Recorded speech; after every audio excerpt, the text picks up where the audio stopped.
G-Friends, belakangan ini lagi ramai banget orang-orang membahas istilah politik identitas. Mulai dari bakal calon presiden, Kapolri, bahkan orang nomor 1 di Indonesia juga menghimbau agar tidak menjalankan praktek politik identitas. Dan kita harapkan dalam kontestasi politik, pilpres maupun pileg, saya selalu titip, jangan menggunakan politik identitas. Sekarang ini bukan eranya lagi politik gontok-gontokan.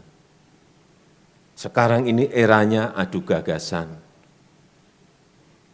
kontestasi program,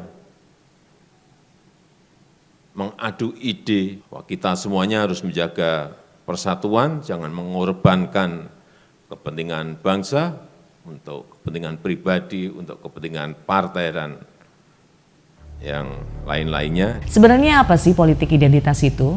Terus apa dampaknya terhadap kehidupan demokrasi di negara kita? Selanjutnya dalam G24 Karya untuk semua golongan.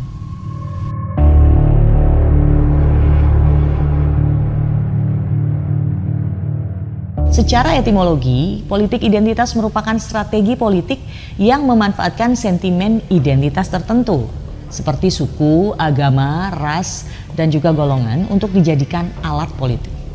Lalu apa keuntungannya buat para politisi? Nah, pada dasarnya nih, manusia merupakan makhluk sosial yang suka banget berkelompok atau menjadi bagian dari suatu kelompok. Jadi ketika seorang politisi mengklaim dirinya sebagai bagian dari suatu kelompok, biasanya anggota kelompok lain akan merasa bahwa politisi tersebut merupakan bagian dari mereka. Otomatis nih, si politisi akan mendapatkan dukungan dari kelompok tersebut.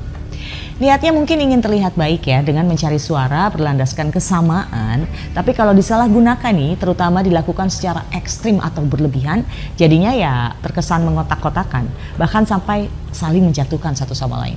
Dan parahnya lagi, kegiatan ini seolah dipelihara dan dijadikan sebuah industri. Sebenarnya politik identitas ini bukan hal yang baru, G-Friends. Sejak pemilu tahun 2019, perpecahan menjadi dua kelompok yang berlawanan sudah ada. Masih ingat kan sama istilah cebong dan kampret?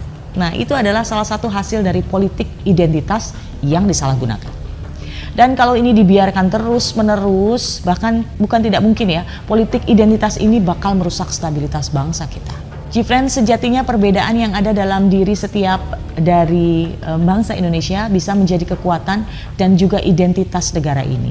Bukan sebagai senjata buat diri sendiri atau dijadikan keuntungan suatu kelompok tertentu.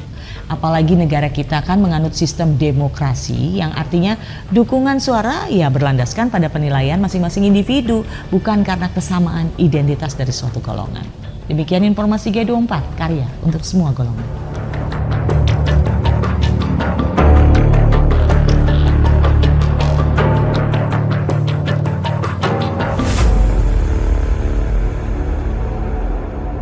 Golkar nomor 4.